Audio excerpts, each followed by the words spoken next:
स्वतःला म्हणता समजतोय. अरे तुम्ही अंग लावून या राख, डोळे झाकून करीत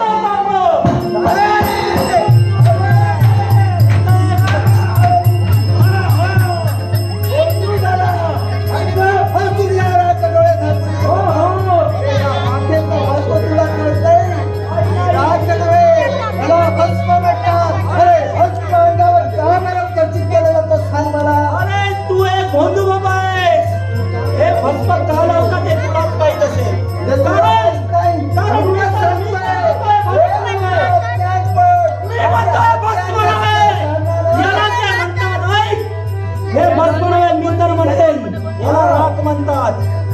ही तू राख लावून सगळ्यांना फसवण्याचा प्रयत्न कर. भस्माचा अर्थ कळत नाही. अरे तू तिथं भस्म लावलाच नाही. कसा